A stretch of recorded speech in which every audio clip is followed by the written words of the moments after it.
받으신 주보 뒷면에 보시면 광고 몇 가지 드리도록 하겠습니다.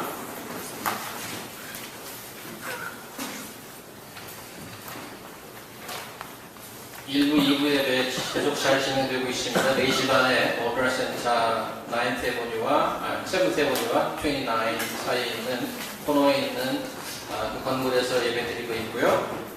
여름 단기 선교가 다다음 주에 있습니다. 거의 다 시간이 됐습니다. 한 주 이후에 떠나게 되는데 특별히 기도해 주시고 가시는 분이나 안 가시는 분이나 한 마음으로 기도해 주시기 바라고요. 한참 팀별로 준비 중에 있으니까 그 다음에 그 3번 제일 아랫줄에 보시면 중요한 광고가 하나 있는데 선교 헌금을 다음 주에 특별히 드리도록 하겠습니다. 저희가 교회적으로 특별한 헌금을 별로 안 하는데 거의 1년에 한두 번 정도 하는 걸로 기억하는데 다음 주가 그날입니다. 여러분들이 선교를 가시던 또 선교를 가시지 않으시던 이번 선교를 위해서 재정적인 지원을 하시기 원하시는 분들은 봉투를 마련해 놓도록 하겠습니다. 꼭 함께 헌금에 참여할 수 있기를 바라고 저희가 사회 모임에 계속해서 또 교회 리빌딩에 관해서 계속 얘기하고 기도하고 있습니다. 저희가 이제 소그룹이니까 다들 나오셔서 관심을 가지고 함께 대화에 참여할 수 있기를 바랍니다. 교인 동정 보시면 박민혜 자매님 돌아오셨고요. 여름 동안에 한참 많이 오랜 기간을 떠나가 계시다가 오실 분들이 있는데 미경 자매님이랑 현명호, 윤돌 부부께서 장기간 교육을 떠나는데 여러분들 요즘은 다 페이스북 하고 그러니까 그 여름 기간 때 좀 긴밀하게 약속이 아니고 대화하시고 온라인 교제를 나눌 수 있기를 바랍니다. 네, 말씀을 보도록 하겠습니다. 누가복음 21장 말씀인데 오늘 말씀을 우리 자연자매님께서 읽어주도록 하겠습니다.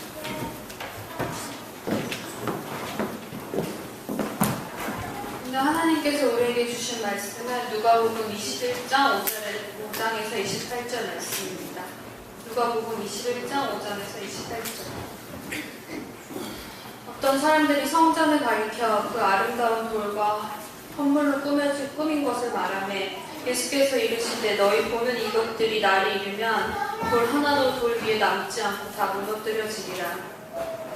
그들이 물어 이르되 선생님이여 그러면 어느 때 이런 일이 있겠사오며 이런 일이 일어나려 할 때 무슨 징조가 있사오리까?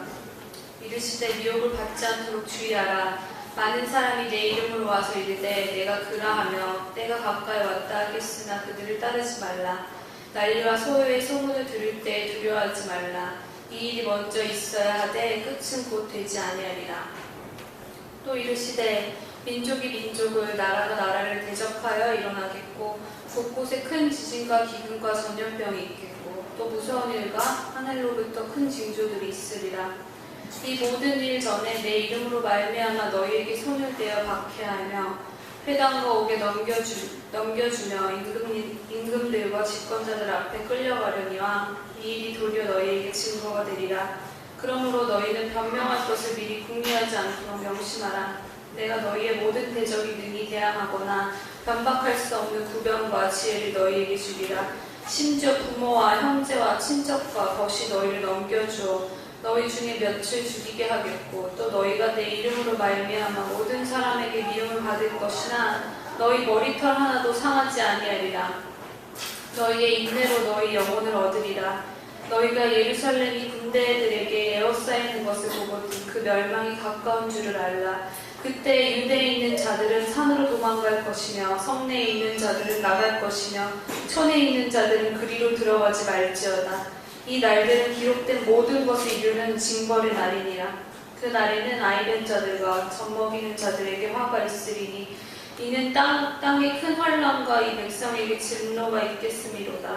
그들이 칼날에 죽임을 당하며 모든 이방에 사로잡혀 가겠고 예루살렘은 이방인의 때가 차기까지 이방인들에게 밟히리라. 1월 성신에는 징조가 있겠고 땅에서는 민족들이 바다와 파도의 성난 소리로 인하여 혼란한 중에 공고하리라. 사람들이 세상에 임할 일을 생각하고 무서워함으로 기절하리니 이는 하늘의 권능들이 흔들리겠습니다. 그때 사람들이 인자가 구름을 타고 능력과 큰 영광으로 오는 것을 보리라. 이런 일이 되기를 시작하거든 일어나 머리를 들으라. 너희 성령이 가까웠느니라 하시더라.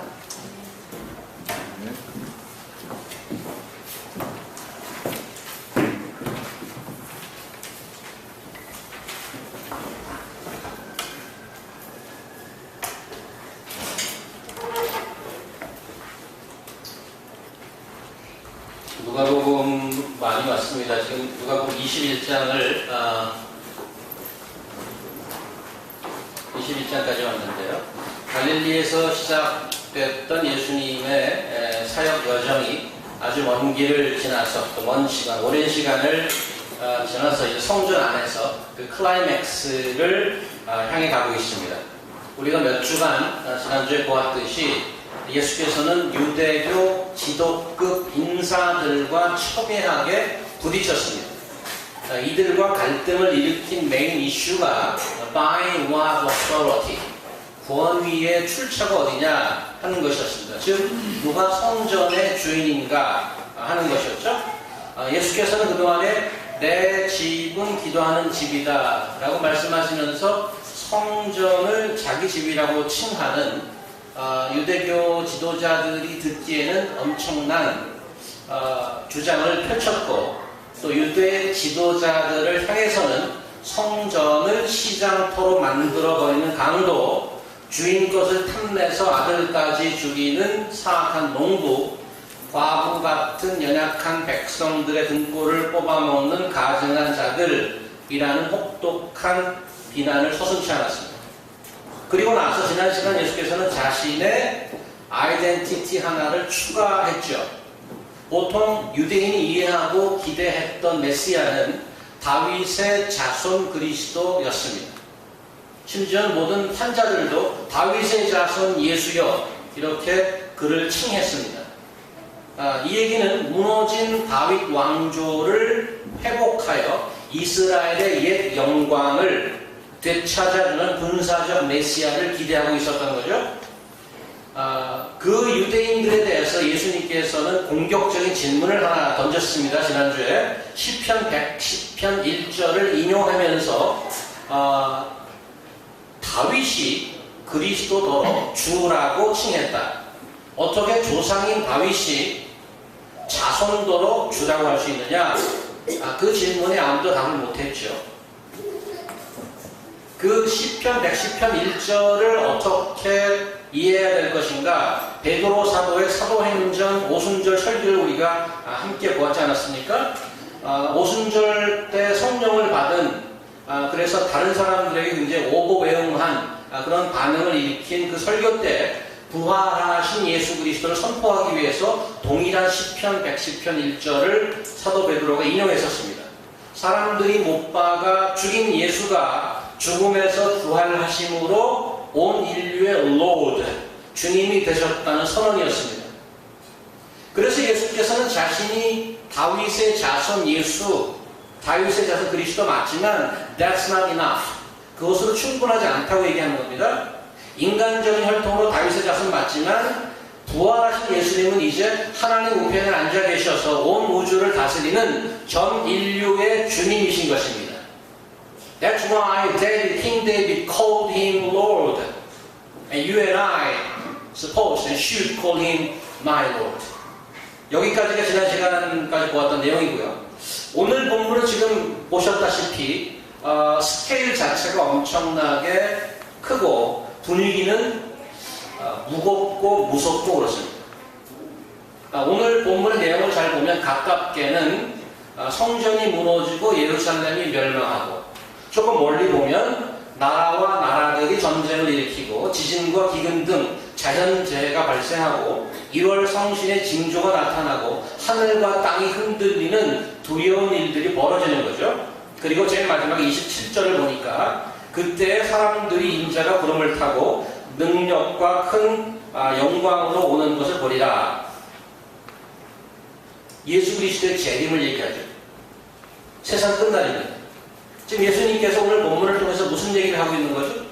예수님 때부터 시작해서 역사가 앞으로 어떻게 진행되고 끝날 것인지를 말씀하고 계십니다. 짧지만 아주 강렬하게 인류 역사를 서머리 해주고 있는 것입니다. 조금 더 정확하게 말하면 예수님의 부활부터 시작해서 예수님의 재림까지 From the day of His resurrection and His return. So what He was talking about here covers those time. It's a long time. still going on. 계시록의 누가복음 버전이라고 얘기할 수 있습니다. 근데 이 말씀을 이렇게 헤비한 말씀을 오늘 이 컨텍스트에서 왜 얘기하는 걸까? 오늘 본문 시작 5절을 보시면 이렇게 나와 있습니다. 어떤 사람이 성전을 가리켜 그 아름다운 돌과 헌물로 꾸민 것을 말하며 그 성전 건물에 관해 말을 걸었는데 거기에 대한 대답으로 이렇게 장황하게 얘기하신 거예요. 예수님 당시 성전은 헤롯 성전이라고 불리웠습니다. 왜냐하면 그때 당시 유대 지방을 다스리던 헤롯 대왕이 성전 재건축을 시도했던 장본이기 때문에 그렇습니다. 성전이 그 구약 시절에 아스리아와 바빌론에 무너졌던 그 성전을 다시 수룹바벨이 재건축했던 것을 구약에 기록되어 있습니다. 근데 건축해놓고 그 규모가 너무 초라해서 그것을 미리 보았던 어르신들이 울었다고 되어 있습니다. 굉장히 초라했습니다. 그래서 BC 20년에 그 성전 재건축 프로젝트가 시작되었습니다. 그 규모를 이전에 2배로 늘려서 엄청난 물량을 쏟아부었습니다. 얼마 전 설교 때 언급을 드렸다시피 이 성전은 헤롯 대왕의 신앙심의 발로가 아니었습니다. 정치적 제스처, 정치적 목적이 있었던 성전 재건축이었습니다. BC 20년에 시작했던 성전 재건축이 9년 만에 외관 공사가 끝났다고 합니다. 그런데 성전 완공은 AD 63년이 돼서야 전체가 완성되었습니다. BC 20년부터 AD 63년이면 계산이 잘 되죠? 80년이 넘게 걸린 것입니다. 그러니 그 규모를 공사가 어떤 늦게 진행이 됐는지는 알 수 없으나 그 규모가 만만치 않은 것을 짐작해 볼 수 있습니다. 오늘 본문 예수님이 성전 안에 있던 때가 서기 한 30년 남짓 돼 있습니다. 그러니까 아직 성전은 still under construction, 공사 중에 있었던 것입니다. 그러니까 성전이 계속 지어져 가고 있으니까 예루살렘에 와서 성전을 방문했던 사람들은 조금 더 훨씬 더 성전의 규모에 대해서 주목을 하게 돼 있는 것입니다.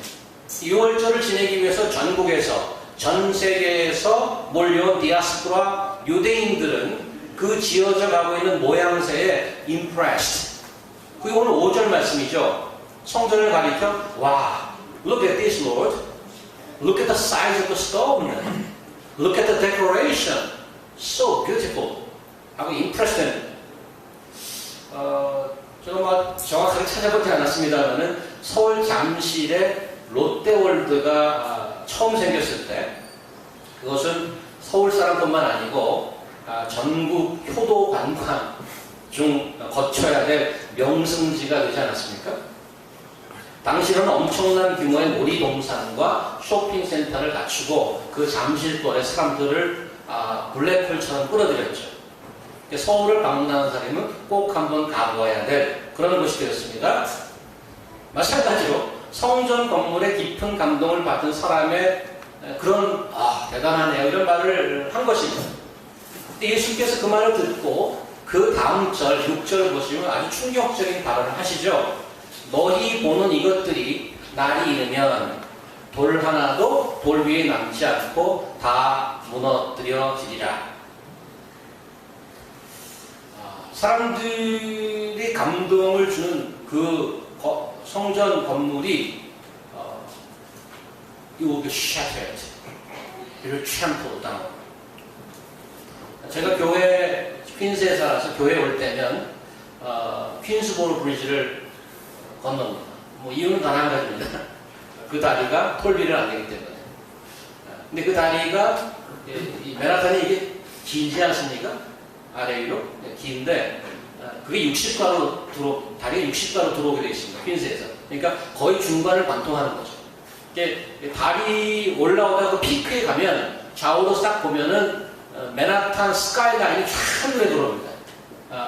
I believe that is the best point, best spot to look at one glance. 그래서 한 번에 쫙 맨하탄을 볼 수가 있습니다. 거기 보면은 엠파이어 스테이트 빌딩 보이죠? 그 다음에 앞쪽에 보면은, 앞쪽 왼쪽에 보면은 UN 빌딩이 보이고, 다른 빌딩도 많은데 제가 빌딩 이름 잘 몰라서 그 두 개가 눈에 띄고, 그 다음에 왼쪽을 조금 꺾어서 보면 과거 월드 트레이드 센터의 자리에 지금 건물이 올라가고 있는데 끝에 조금 남았어요. 거의 다 올라갔는데 아마 그게 새 이름이 One World Trade Center 그렇게 되어 있더라고요. 그래서 뭐 거의 하늘을 찌를 듯하게 it stands out. 굉장히 눈에 띕니다. 근데 2020년 9/11을 기해서 죽은 빈 라덴을 복수하기 위해서 알케이다가 이 건물을 다시 공격할 계획이다. 만약에 누군가가 이런 말을 페이스북이나 트위터에 올렸다면 얼마나 충격이겠습니까? 온 세계가 긴장하지 않겠습니까? 오늘 6절 예수님의 말씀은 그 정도로 사람들의 귀에 아연 실색할 만한 그런 발언인 거죠. 모든 사람들의 주력을 끌며 예수님 당시에 50년째 공사하고 있던 이 성전 건물, 돌 위에 돌 하나도 남기지 않고 무너지리라 이렇게 말씀합니다. 오늘 보면 20절 이후를 보면 성전뿐 아니고 예루살렘 온 도시도 멸망할 것임을 말씀하고 있습니다. 이미 지난번 설교 때 언급됐습니다마는 예수님의 이 무서운 예언은 서기 70년에 예루살렘을 포위한 로마군에 의해서 완전 촉토화되면서 그 예언이 사실이 되고 말았습니다. 25절 이후에는 그 심판의 스케일이 점점 커지죠. 1월 성신의 징조가 있고 온 세상 사람들과 민족들이 천지가 진동하여 무서워하고 기절합니다. 단지 성전, 예루살렘, 이스라엘 한 나라에 이런 무서운 일이 국한되지 않는다는 데 있죠. 온 인류와 우주의 종말을 보하는 그런 스케일로 지금 예수께서 말씀하고 있습니다. 그 종말의 결론이 어떻게 나와 있습니까? 왕의 귀환이죠. Return of the King.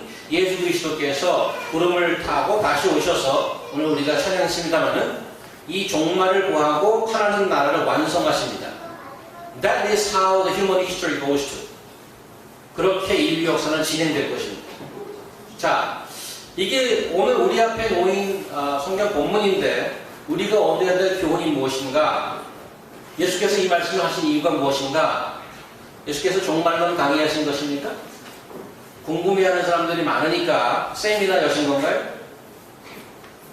예수께서는 자신이 쭉 살아오시던 자신의 주민등록지인 갈릴리에서 대중활동을 시작하셨죠. 그런데 처음부터 자기를 잘 알고 있는 대중들, 동네 주민들에게 죽음의 위협을 받을 정도로 극심한 반대에 부딪혔었습니다. 처음 누가복음에 의한 나사렛 회당에서 이사야서를 들고 오라고 해서 말씀을 선포하지 않습니까? 그리고 이방의 구원을 얘기했습니다. 그랬더니 동네 사람들이 예수를 끌고 동네 뒷산에 낭떠러지에 가서 밀쳐서 죽이려 했습니다. 기억하십니까? 그 사건? 마태복음을 보면 동방방사로부터 메시아의 탄생을 전해들은 정보를 들은 헤로드 왕이 메시아를 놓치고 그 동네에 있는 모든 어린아이들을 다 죽였던 그 만행을 저질렀습니다. 예수께서는 탄생부터 이 세상에서 환영받지 못했습니다. 늘 살해 위협을 받으며 살아오셨습니다. 사역의 최종 목적지인 예루살렘에 입성한 이후에 성전 안에서 그 반대는 극으로 치닫고 있는 것을 지금 저희가 보고 있는 것입니다. 지난 시간까지는 그 20장 전체가 그 내용이었죠. 예수께서 지금까지 해온 사역을 조금 기억해 본다면 약한 자들을 불쌍히 여기고 병든 자들을 고치고 불의한 자들을 야단치고 위선에 가득 찬 종교 권력들에게 경종을 울렸습니다. 세상은 이런 예수를 반대했습니다. 물론 환영하고 따라다니는 자들도 있었습니다만 예수께서 추구하는 진정한 목적과 뜻을 아는 자는 거의 없었습니다. 그분이 이루고자 하는 예수님의 목적은 무엇일까? 그것은 예수님의 첫 설교에 잘 써머리 되어 있는데 한번 일단 보고 넘어갈까요? 마가복음 1장을 보시면 한 절 더 읽겠습니다. 가라사대, 이게 이제 예수님의 첫 설교입니다. 때가 찼고 하나님 나라가 가까웠으니 회개하고 복음을 믿으라. That is a summary of his whole ministry. 그가 오신 것은 하나님 나라를 전하고 세우기 위함인데, 하나님 나라는 무슨 나라? 하나님이 왕 되는 나라.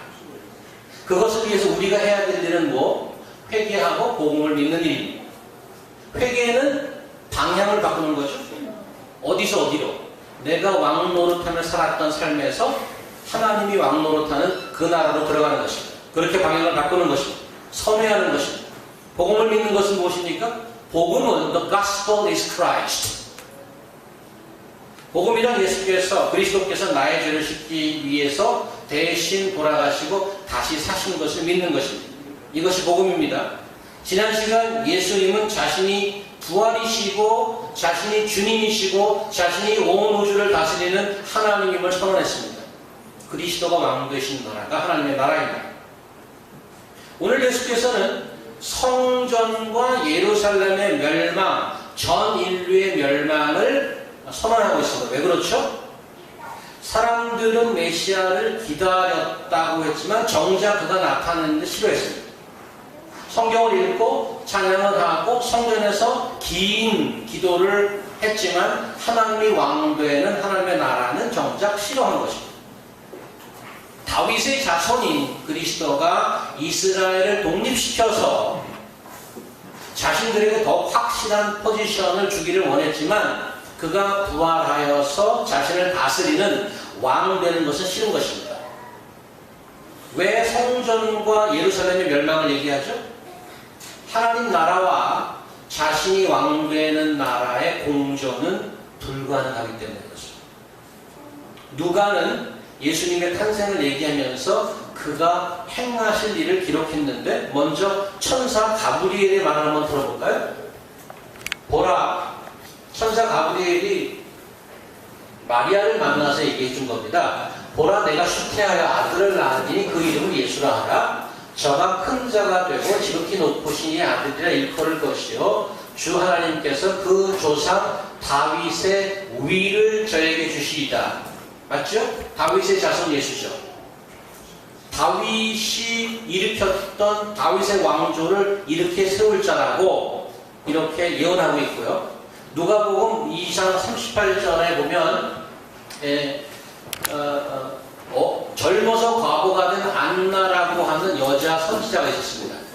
그분이 예수 그리스도의 탄생을 보고 이렇게 말씀했습니다. 마침 이때에 나와서 하나님께 감사하고 예루살렘의 구속됨을 바라는 모든 사람에게 이 아기에 대하여 말하니라. So the Messiah was born and she was talking about this is the baby that redeemed Jerusalem.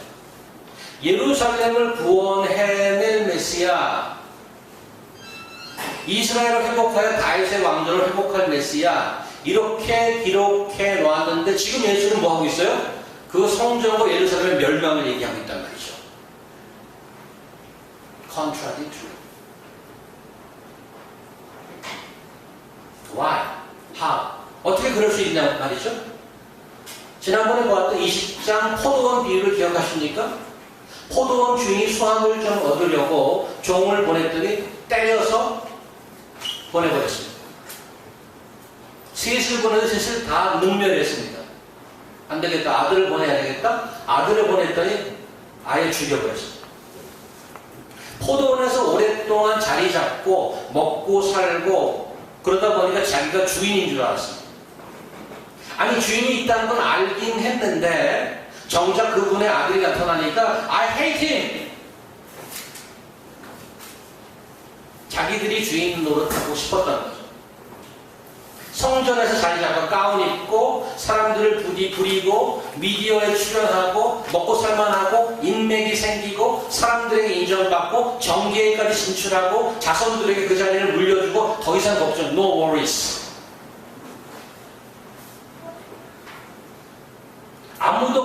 수 없는, 더 이상 들어올 것이 없는 탄탄한 기업을 이루어 놓은 거죠. 주가는 늘 상한가를 칩니다. 그렇게 탄탄대로의 천상의 삶을 사는, 천당 밑에 분당이라는 천상의 삶을 사는 것 같은 어느 날 주인이라고 주장하는 자가 등장하는 거죠. 고민스럽죠. 아니, 고민해야 하는데 사실 전혀 고민하지 않았습니다. 그들이 고민은 따로 있었죠. 어떤 고민인가? 어떻게 저 자를 없애버릴까? 예수님의 주장을 일고의 가치도 없는 것으로 무시해버렸습니다. 그리고 성전과 예루살렘의 자신의 자리를 굳게 지키려고 결심하고 그분을 없애려고 작정한 것입니다. 그래서 포도원 비유의 이야기는 픽션이 아니고 사실 non-fiction, 사실이 된 거죠. 성경을 뒤에 계속 보면 아들을 죽이는 데까지는 성공했는데 포도원의 군대가 들이닥칠 거라는 경고는 귀담아 듣지 않았던 거죠. 멋진 대리석과 보석으로 성전은 점점 더 위용이 더해져 가고, 그런데 성전의 demolition plan, 그 플랜도 동시에 진행되고 있다는 것을 몰랐던 거죠. They building up. The owner planned to destroy it. 매년 다른 모습으로 한층 한층 더 지어져가는 성전을 바라보면서 정계와 종교계가 손을 잡고 만족의 미소를 짓고 있을 때 돌 위에 돌 하나도 남김없이 무너질 모습을 안 진짜 주인은 그 예루살렘을 향해서 눈물을 흘리시고 우셨습니다. 오늘 본문의 성전과 예루살렘의 멸망은 역사적으로 이미 it happened. 그렇다면 오늘 same 본문에 1월 성신이 흔들리는 우주적 종말은 is it myth? 그것은 신화입니까? 선악과를 따먹으면 정령 죽으리라는 경고를 사람은 고지 듣지 않았습니다. 그리고 나서 동산에서 쫓겨나서 살다가 땀을 흘리고 가시와 엉겅퀴를 내다가 죽었습니다. 노아가 산 위에서 배를 만들 때 사람들은 비웃었습니다. 그리고 잠시 후에 모두 익사했습니다. 북방에서 메뚜기 떼와 같이 군대가 내려와서 짓밟을 거라는 선지자의 경고를 듣지 않았습니다. 아시리아의 군화에, 바빌로니아의 군화에 이스라엘이 유린당했습니다. 평화가 없을 것이라고 경고했던 선지자의 뺨을 후려하겠습니다. 바빌론으로 온 민족이 노예로 유배갔습니다. 아들이 직접 나타나서 경고했습니다. 그랬더니 합쳐서 미팅을 가졌습니다. 저를 없애버리자. 몇 년 후 성전과 예루살렘은 온데간데 없어졌습니다. 그리고 세월이 지나서 2013년 in the middle of Manhattan 동일한 말씀으로 God is still speaking to you and me. How would you listen to his message?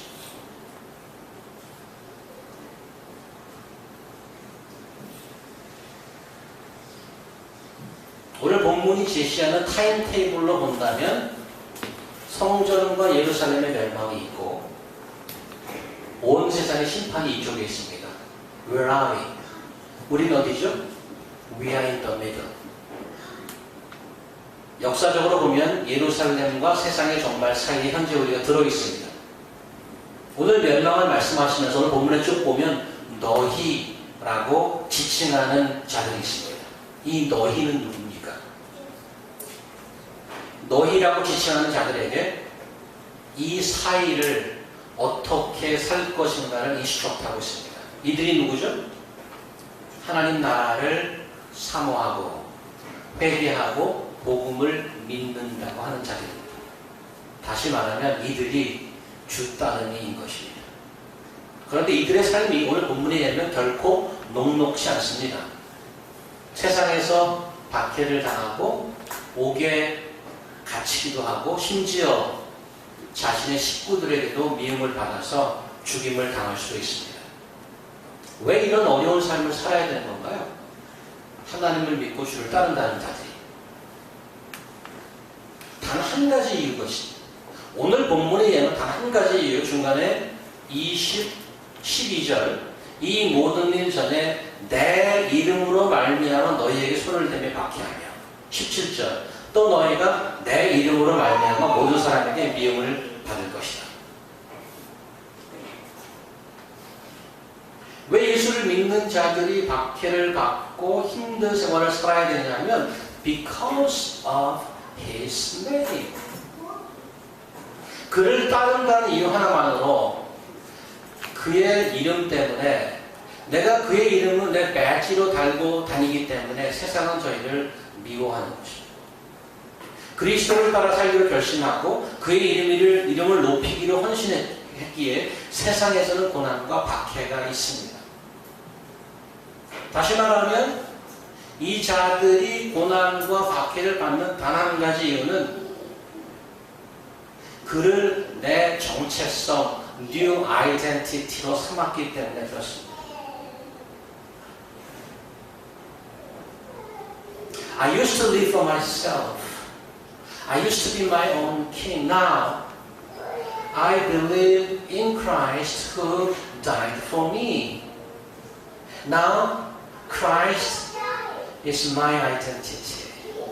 The name of Jesus is my new identity. Because of that name,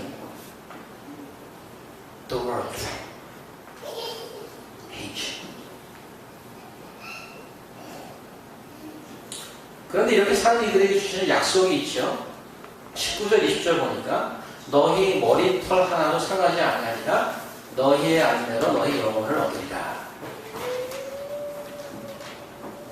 얼마나 용기를 주는 말씀입니까? 근데 이 말씀은 거짓말이에요.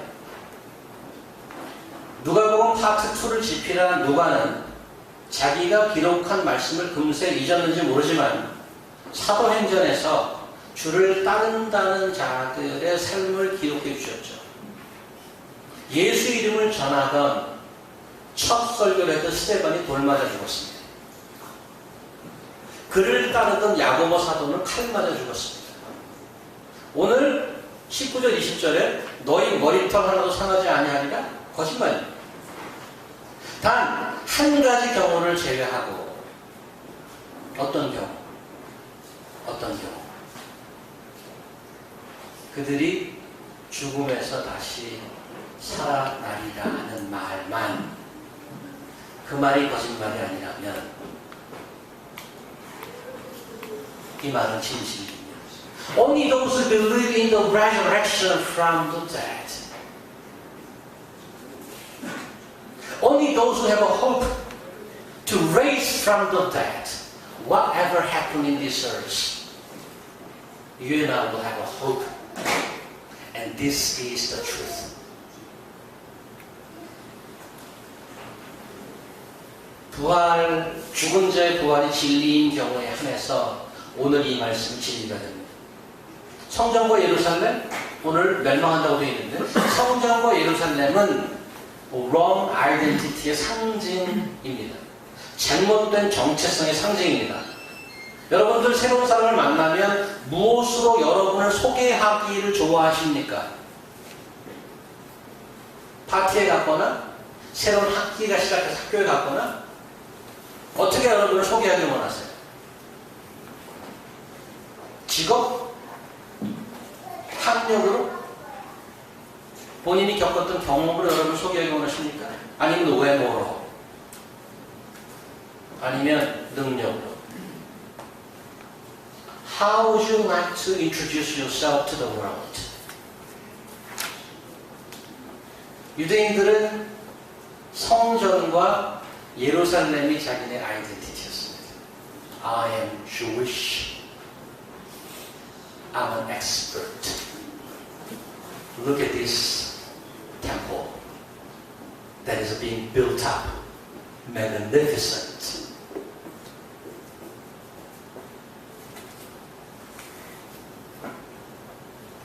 여러분이 믿는다고 고백하는 예수 그리스도의 이름 때문에 혹시 박해받아 본 적 있습니까? 아니, 예수라는 이름이 여러분의 아이덴티티라고 have you ever thought? Who are you? I am Christian. Or who are you? I graduate such and such. I am such and such. I belong such and such a company. I have worked at such and such a company. Who are you? I am 예수쟁이. Have you ever presented you as His name? 어제 이 자리에서 우리 유홍 형제가 새벽기도 말씀을 전했습니다. 어서 오세요, 형님. 아직 안 끝났습니다. 뒷만 잘 들으면 돼요. 그래서 저 지혜자는 이리 오세요. 네. 지혜자는 얼마나 이게 참 표선자님을 기다리고 뒤에서만 기다리고 있어요. 사랑하는 자매를 기다리는 사랑하는 우리 이리 오세요. 여기 앞에 오세요. 친구가 너니까 앞에 앉지도 않아. 야, 참, 얼마나. 유홍 형제가 이 자리에, 요 자리에 서서, 사도행전 말씀을 가지고 말씀을 전했습니다. 말씀 본문이 이렇게 어려운 본문이었어요. 아나니아와 삽비라가 자기가 물건을 팔고 이렇게 갔다가 속였다고 그 자리에서 죽는 그 무서운 말씀을 전했습니다. 저희가 업타운, 다운타운 두 탕을 뛰시기 때문에 저희가 말씀 부탁을 안 했는데 자진해서 자신이 전하겠다고 했어요. 그 말씀을 다 마친 말미에 그 말씀을 적용하면서 제 마음에 너무 짠하게 다가오는 것들이 있었습니다. 5가지를 적용하면 기억나는 게 몇 가지만 얘기해 드릴게요. 자기가 세례를 받으면서 업타운, 다운타운을 두 군데 다 가는데 보여주기 신앙 아닌가 스스로 생각했다고 합니다. 우리 한국에서 몸이 편찮으신 어머님이 아들 보고 싶다고 그렇게 오라고 그러는데 한국에 신앙생활은 유혹도 많고 내가 뉴욕에서 오랜 생활을 살다가 겨우 하나님을 만났는데 그 신앙을 지켜야 될 텐데 뉴욕이 낫지. 나는 혹시 그 어머님을 모시는 것을 마음 한구석이 꺼려해서 자기 정당화를 하고 있는 게 아닐까. 심지어 지금 말씀을 전하는 이것조차도 보여주기 위해서 하는 건 아닌가. 이런 고민들을 쭉 나눴어요. 그래서 저는 속으로 아마 그 중에 사실이 있을 거다. 이렇게 저는 거의 100% 확신하면서. 근데 사실 제 마음에 닿았던 것은 고민이 있었다는 그 모습이 참 좋았습니다. 말씀을 붙들고 고민하는 신앙이에요. 저는 목회자로 헌신하고 목회를 쭉 하고 있는데 사실은 제가 제일 힘들어하는 부분이 뭐 희생이네 뭐네 뭐 그런데 가장 힘들어하는 부분이 있는데 내 자신이 초라해질 때 가장 힘듭니다.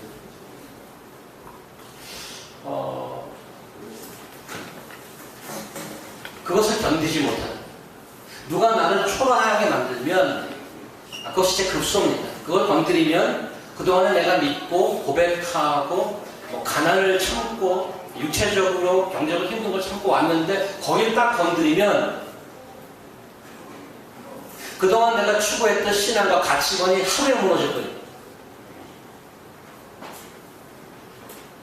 그러니까 나를 누가 초라하게 만들면 It doesn't matter what I have believed so far. That is a factor for me to decide some stupid decision.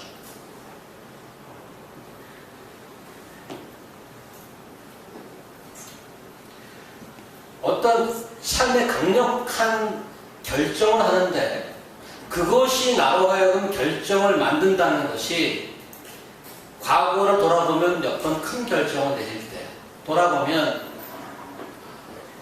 나를 초라하게 만드는 것을 견디지 못해서 그것이 나의 결정의 팩터라는 것이 얼마나 어리석은 삶을 살았는가. 내가 언제 한번 예수 그리스도 이름 때문에 내 초라해짐을 견뎌본 적이 있는가.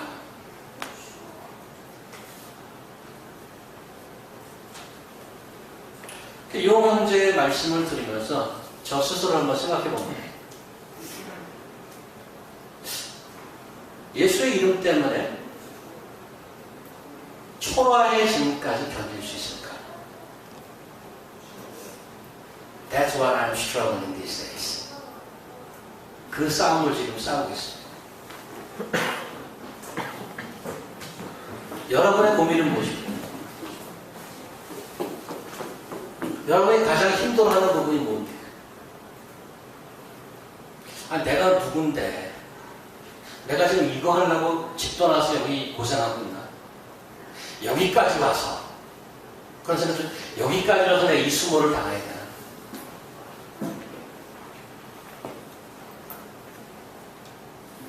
여러분이 살아오면서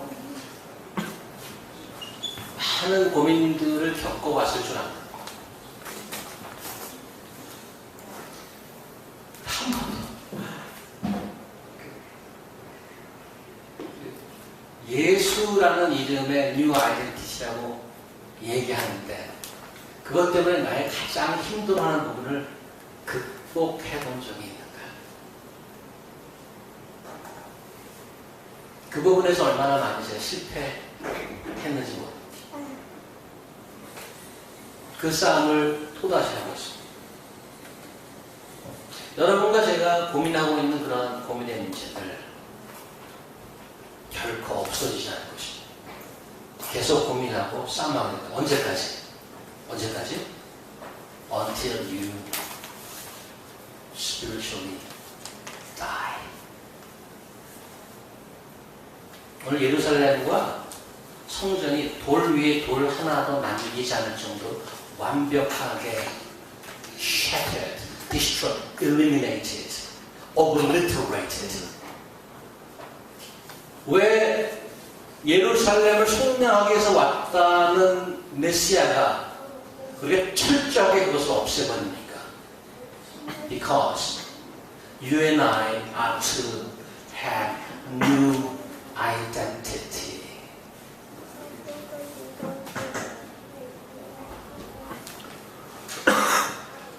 부활은 죽은 자만이 경험할 수 있습니다. 부활은 죽은 자만이 경험할 수 있습니다. 저는 저부터 제가 죽지 못했던 나를 초라하게 만드는 그 부분에 대해서 죽어야 할 줄 압니다. 여러분이 죽어야 될 부분은 뭡니까? 여러분 마음속에 짓고 있는 성전과 예루살렘은 무엇이냐고요? 그것이 없어지기 전까지 그 고민과 그 어려움은 계속될 것입니다. 오늘 본문의 아이러니 하나는 20절 보십시오. 너희가 예루살렘이 군대들에게 에워싸이는 것을 보거든 그 멸망이 가까운 줄 알라. 멸망을 얘기합니다. 28절 보세요. 이런 일이 되기 시작하거든 일어나 머리를 들라. 너희 속량이 가까워 왔느니라. The irony is the destruction and the judgment is at the same time there is a redemption. 심판과 멸망과 구원이 함께 진행되고 있다는 것. 여러분과 제가 힘들어하고 어려워하는 그 와중에 그 여정이 구원의 기름을 하나님께서 약속해 주신 것을 기억하시기 바랍니다. 아시다시피 제가 동물의 왕국을 좋아합니다. 틈만 나면 3분짜리 유튜브에 타이거, 망키 뭐 이런 것들을 이렇게 찾아서 보곤 하는데 최근에 뭐 이것저것 찾아보다가 다큐멘터리를 하나 보게 됐습니다. 제목이 Escape to Legion. 4부작으로 되어 있는 한 40분짜리, 50분짜리가 4개니까 총 한 2시간 정도 되는데 2시간 더 되는군요. 200분이니까. 뭐 하여튼 사하라 미들 오브 사하라 데저트, 사하라 사막 가운데 훈련 캠프가 하나 있습니다. 그 훈련 캠프는 프랑스가 1차 세계대전 당시 용병을 모집해서 훈련시키는 그러한 캠프입니다. 이미 전쟁이 다 끝나고 요즘에는 어떤 용도로 사용되냐 하면 사람들이 자원해서 거기서 한 달 동안 군사훈련을 받게 되어 있습니다. 근데 exactly the same way that they did. 그 전쟁 시기에 훈련했던 똑같은 레벨과 똑같은 폴스로 훈련시키는 것입니다. 그래서 많은 사람들이 전 세계에서 그 캠프에 가겠다고 여러 가지 이유에서 나는 너무 의지가 약해, 나는 사업에 실패했어, 나는 여자친구가 도망갔어, 뭐 whatever reason it may be. 그래서 거기에 가서 자신을 좀 회복하고 용기를 북돋으려는 그런 목적으로 여러 사람이 거기 신청을 하는데 경쟁률이 10대 1 정도 됩니다. 다 서류 심사하고 체력 측정하고 이렇게 견뎌야 되니까 그래서 10대 1 정도의 경쟁률을 뚫고 12사람이 그 캠프에 입소를 했습니다. 한 달을 견디는 거예요. 저도 이제 군생활 전방에서 했기 때문에 빡세게 했다고 그런 사람인데 그걸 보니까 정말 혀를 내두를 정도로 한번 보십시오. Escape to Legion 4부작으로 되어 있는데 한번 보시라고. 뭐 안경, 뭐 선글라스 끼고 뭐 머리 이렇게 하고 여기 타투하고 뭐 감옥 갔다 온 친구 같은 별 친구들이 다 모였는데 12명이 버스를 타고 뭐 어디 공항에 내려서 그 사하라 사막으로 들어가는 겁니다. 근데 그 캠프가 약간 언덕 위에 있는데 저 밑에 버스가 섰는데 내리자마자 뛰기 시작해요. 그냥 줄을 쓰고 군사훈련을 착 시키는 겁니다. 하루 평균 한 40km를 뛰거나 걷거나 합니다. 40km. 낮에 더우면 50도까지 올라가고 밤에는 10도 밑으로 떨어집니다. 그런 데를 밤낮 없이 하는데 데이 1에 탈락자가 생겼어요. 이건 도저히 못할 거다. 데이 1에. 그러니까 데이 2, 데이 3 하루가 한 달처럼 느껴질 정도로 제가 보는 사람도 살 떨릴 정도로 엄청난 그 체력과 훈련을 시킵니다. 어떤 사람은 가다가 부상을 당해서 후송돼서 포기한 사람, 어떤 사람은 아프다고 병원에 갔는데 찍어보니까 하나도 안 아프다. 그래서 거기는 잘못하면 감옥에 있는 겁니다. 근데 거기는 자진해서 왔기 때문에 자신이 못 견디면 거기 늘 종이 있습니다. 종을 땅 치면은 이 사람 나는 출소하겠습니다. 그겁니다. 근데 종을 치는 순간부터 24시간 혼자서 감옥에 들어가 있습니다. 한 24시간 시간을 주고 자기가 한번 생각해요. 내가 여기를 나가야 될 것이냐, 나는 여기 결심하고 왔는데 나가야 될 것인가, 아니면 도저히는 안 되겠다. 나는 며칠이나 견딜 수 있을까? 제가 그 가슴이 두근거릴 정도로 very, very intensive. 군에 있을 때 10km 완전 군장을 뛴 적이 있어요. 10km. 그때 그런 생각, 나는 왜 기절을 안 하지? 나는 기절을 안 할까? 왜? 그러면서 제가 뛰었습니다. 기절을 하면 좀 쉴 텐데. 2주가 되니까 6명 남았어요. 3주가 되니까 5명 남고, 4주째 4명 남았어요. 12명에서 4명 남았어요. 마지막 날 훈련입니다. 마지막 날이 하루 아침에 해 뜰 때부터 해 지기 전까지 걷는 건데, 완전 걷는 건데, 걷는 게 쉽고 같죠? 군의 훈련 중에 제일 어려운 게 걷는 것입니다. 왜 힘든가 하면, 여자분들은 새 신발 힐 신고 좀 가보면 뒤에 까지잖아요. 그 경험하셨죠? 까지면 한 발짝 못 대됩니다. 아파서 이거. 근데 이거를 한 10시간 정도 거내면 까지기 시작합니다. 한 발 내딛는 게 고통이에요, 고통. 그 사람들은 지금 4주간 매일 죽어라고 뛰고 날 그러던 사람들이에요. 그 발이 성한 데가 없죠. 그 몸을 가지고 또 20시간 정도 걸어야 돼요. 사하라 중간부터 목적지가 어딘가 하면 걸어서 태평양에 보이는 해변까지, 인도양이나 태평양에 해변까지 가는 것입니다. 중간에 한 사람이 쩔뚝거리고 안에 다 까진 거죠. 근데 앉았어요. 풀으려고 그러니까 거기 인스트럭터가 수석 딱 시죠. 굉장히 중요한 말을 합니다. 안에 까지고 핀불이 나오고 힘든데 이 신발을 벗고 싶죠. 이런 얘기를 해요. 군화를 벗지 마라. 벗으면 다시 못 걷는다. 벗고 보고 양말 신고 다시 신으면 못 벗습니다. 군화를 묶은 채로 끝까지 가야 돼요. 아파도. 근데 피가 나고 군화가 그 붉은 피에 물들 정도로 이걸 걸어야 되는 거죠. 까진 발은 3발짝 못 걷습니다. 아파서. 근데 그렇게 20시간 걸어야 돼요. 군화를 벗지 마십시오. 여러분과 제가 당하는 고난이 있을 것입니다. 언제까지? 은혜의 해변에 닿을 때까지 고난을 벗으시면 안 돼요. 왜? 그것을 벗으면 그 시간 이후로 못 걷습니다. 하나님께서는 역사적으로 실제 성전을 멸망시키고 예루살렘을 멸망시켰습니다. 그리고 마지막 날 인자가 다시 구름 타고 오리라고 그것을 예상해 놓고 있습니다. 우리 지금 그 여정을 걸어가고 있습니다. You have a new identity. 예수쟁이. 예수의 이름 때문에 고난 받으셨습니다. 앞으로 받으실지 모릅니다. 고난을 벗지 말고 하나님께서 허락하신 그 약속의 강까지, 그 은혜의 바닥까지 갈 동안 서로 격려해서 거기까지 갈 수 있기를 주의 이름으로 축원합니다. 기도하겠습니다. 하나님, 아버지께서 역사의 주인으로